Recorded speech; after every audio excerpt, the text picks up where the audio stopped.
Ngayon pong nagkakagulo na sila.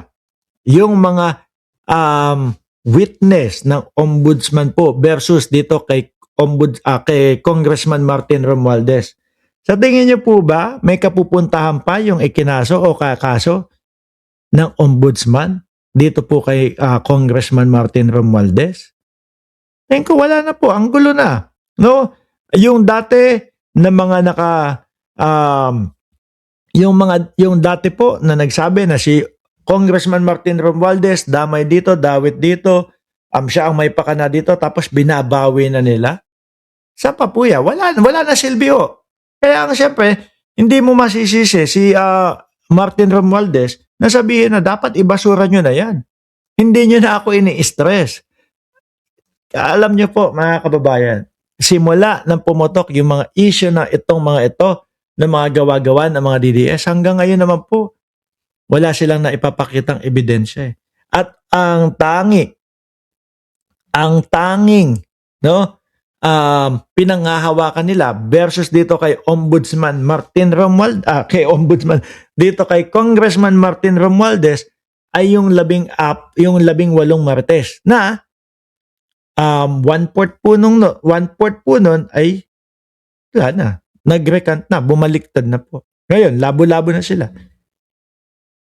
Di ba?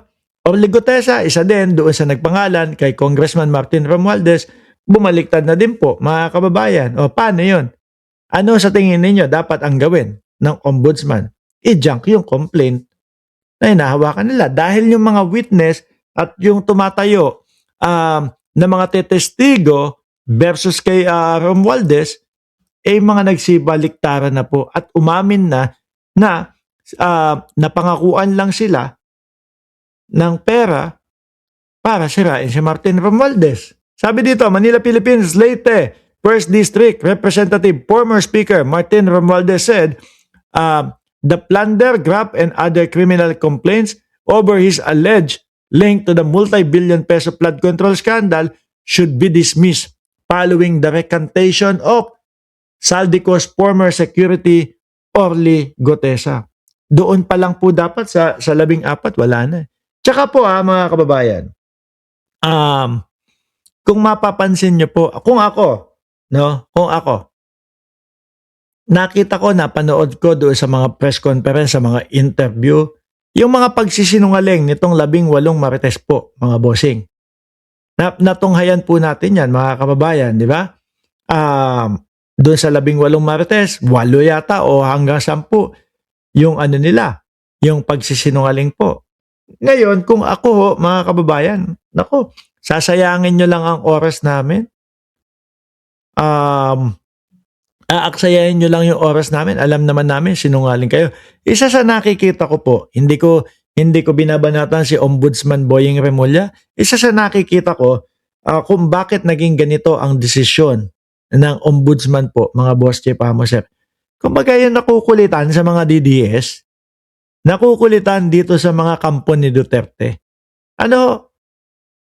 Yun lang yung nakikita ko po kung bakit kinasuhan si Romualdez ng ombudsman. Kasi sa simulat sa pool pa lang po, alam na natin sinungaling lang yung mga mga witness eh. Siguro iniisip ng ombudsman, sige na, pagbigyan na natin yung mga DDS na yan. Kasuhan mo na si Romualdez. Total naman kapag in-interview, kapag kinross-examine